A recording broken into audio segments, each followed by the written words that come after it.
Hey, welcome to the Swag and Jazzy channel. In today's video, we're going to talk about not a myth, but a legend that was notably known as being the king of the slide guitar, better known in the Mississippi Delta as the Delta Slide.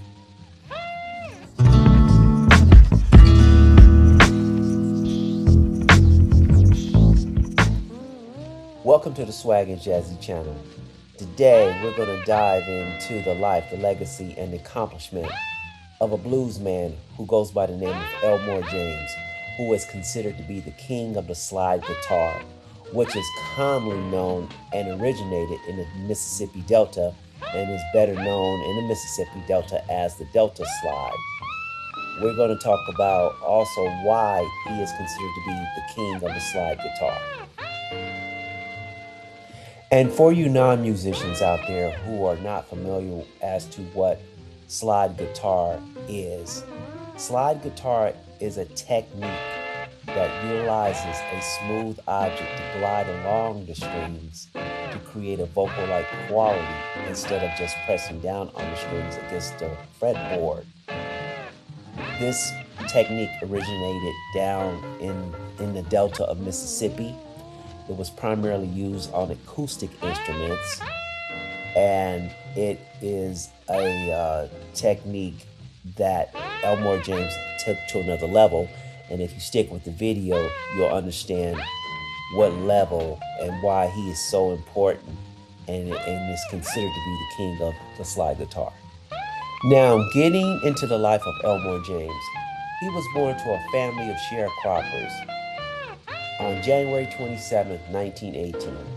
And as part of the family of sharecroppers, they traveled through the Mississippi Delta region looking for better working conditions. In one of their many moves, the family had made their way to Belzoni, Mississippi, of where a life-changing circumstance would come into Elmore James' life. And while in Belzoni, that life-changing circumstance would be Elmore James coming across the path of legend bluesman Robert Johnson. It was this coming together of these two that led to the development of Elmore James' music style. He was heavily influenced by Robert Johnson, of where the slide technique was introduced to him.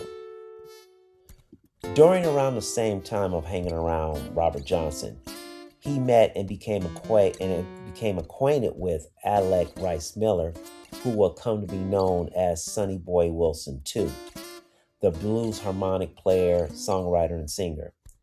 They ended up performing as a duo, and James accompanied Williamson during his radio concerts. However, some years of his musical development was disrupted when he was drafted into the U.S. Navy during World War II. His command was a part of the command that took part in the invasion of Guam. But upon his return back to the Mississippi Delta, he rekindled his relationship with Sonny Boy Williamson, who had already signed with Trumpet Records back then, which was a local record company label that was in Jackson, Mississippi. But although he was picking up where he left off at, other things were changing, like the emergence of electrical instruments coming into music. Upon his return, James jumped on the new technology that was emerging, and his weapon of choice was that he played a K6000 archetype guitar that was fitted with D'Armond pickups, which helped to define his iconic slide guitar sound. This is a rare gem of a guitar if you can get it, a great collector's item. And this was the instrument that led to him becoming the king of the Delta Slide, or you can also say king of the slide guitar. And because of the new emerging technology and musical instruments, this led to him forming his first electric blues band called the Broom Dusters. And with his newly formed band, he recorded Dust My Broom, a one-time deal with Trumpet Records. This was his breakout record, and a successful one at that. How successful was the record? Well, James' version of Dust My Broom was the label's biggest hit, reaching number 9 on the Billboard's R&B chart.